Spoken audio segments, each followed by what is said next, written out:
નમસ્કાર. કેમ છો બધા? મજામાં? તમે અગાઉના વિડીયો જોયા છે. તો આજના વિડીયોની અંદર આપણે પર્યાવરણ વિષયમાં ભાગ નંબર 3 જોઈશું.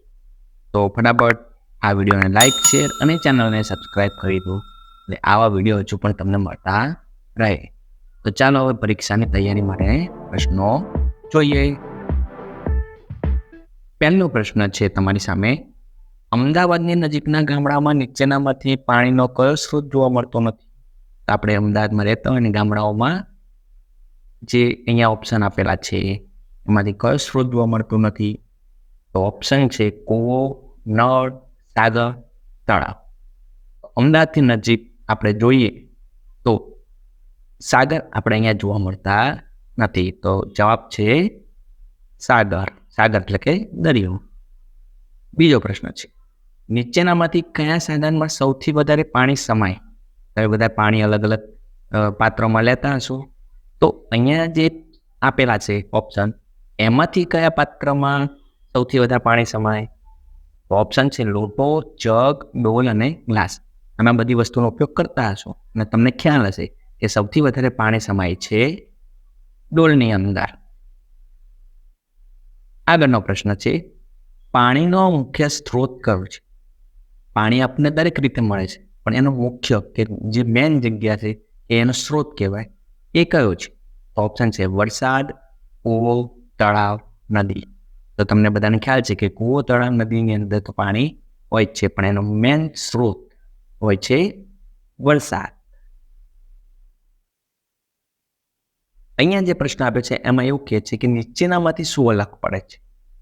તો ઓપ્શન આપણે પહેલા જોઈએ, કૂતરો, માછલી, ગાય, ઘોડો.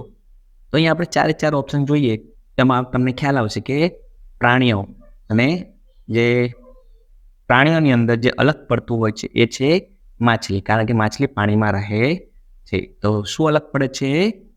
માછલી. સૌથી વધુ પાણીનો ઉપયોગ નીચેના પૈકી શામાં થાય છે? આપણે પાણીનો ઉપયોગ કરીએ અને નીચે જે ક્રિયાઓ આપી છે એમાં સૌથી વધારે ઉપયોગ પાણી શેમાં વપરાય છે? તો ચલો આપણે પહેલા ઓપ્શન જોઈએ. હાથ ધોવા માટે, સ્નાન કરવા માટે, ભોજન સમયે, પાણી પીવા માટે અને કુદરતી હાજતે જવા માટે. તો કે આપણે હાથ ધોવા, સ્નાન કરવા, ભોજન સમયે, પાણી પીવા અને કુદરતી હાજત. આ જે ઓપ્શન આપ્યા છે એમાં સૌથી વધારે પાણીનો ઉપયોગ થાય તો એ છે સ્નાન કરવા, એટલે કે નાહવા માટે.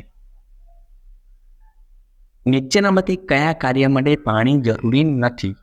ચલો હવે અહીંયા ઓપ્શન આપે છે એમાં પાણીની કોઈ જરૂર નથી.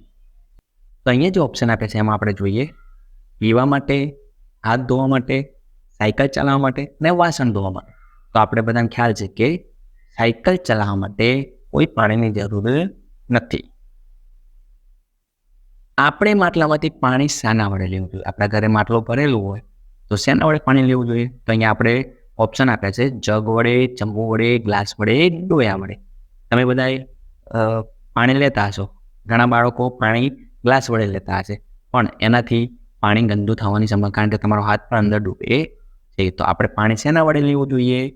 ડોયા વડે, કારણ કે ડોયાને લાંબો હાથો હોય છે. નીચેનામાંથી કયો પાણીનો સ્ત્રોત નથી? કે કઈ જગ્યાએથી પાણી ના મળે? વરસાદ, પર્વત, નહેર અને તળાવ. તો ઓપ્શન જોઈને તમને ખ્યાલ આવી ગયો છે કે પર્વતમાંથી ભલે પાણી નીકળે પણ પર્વત પાણીનો સ્ત્રોત કહેવાય નહીં. હવે આગળનો પ્રશ્ન આપણે જોઈએ કે દરિયામાં પાણી કેવું હોય છે? તો અહીંયા ઓપ્શન છે મીઠું, ખારું, તીખું, સ્વાદિષ્ટ. તમે બધા દરિયાને જોયો છે તો તમે એ પાણી જોયું છે, તો એ પાણી કેવું હોય છે? ખારું. પાણીનો કેટલો ઉપયોગ કરવો જોઈએ? હવે તમે બધા પાણી વાપરો જ છો, અહીંયા ઓપ્શન પ્રમાણે તમે કેવો ઉપયોગ કરો છો તો એ તમારે કહેવાનું. પાણીનો પણ આપણે ઉપયોગ કેટલો કરવો જોઈએ? જરૂરિયાત મુજબ, બિલકુલ નહીં, વધુ કે પુષ્કળ? તો અહીંયા જે ઓપ્શન છે એ મુજબ આપણે કહી શકીએ કે પાણીનો આપણે જરૂરિયાત મુજબ જ ઉપયોગ કરવો જોઈએ. પાણી ક્યાંથી મળે છે? પાણી ક્યાંથી મળે છે? તો ઓપ્શન છે હવામાંથી, વૃક્ષમાંથી, વરસાદમાંથી અને બજારમાંથી. આપણે બધાને ખબર છે કે પાણી હવામાંથી ના મળે, વૃક્ષમાંથી ના મળે, વરસાદમાંથી મળે, બજારમાંથી પણ ના મળે. તો જવાબ છે વરસાદમાંથી. તો વિદ્યાર્થી મિત્રો, અહીંયા તમે પીએસસી સેટ એક્ઝામ માટેની તૈયારી માટેના પ્રશ્નો જોયા. આગળના પણ વિડીયો તમને અહીંયા લિંક આપી છે, તેના પર ક્લિક કરી તમે જોઈ શકશો. અને ફટાફટ જો સબસ્ક્રાઈબ હજુ પણ ના કર્યું તો કરી દો અને તમારા મિત્રોને પણ સેન્ડ કરો. આભાર.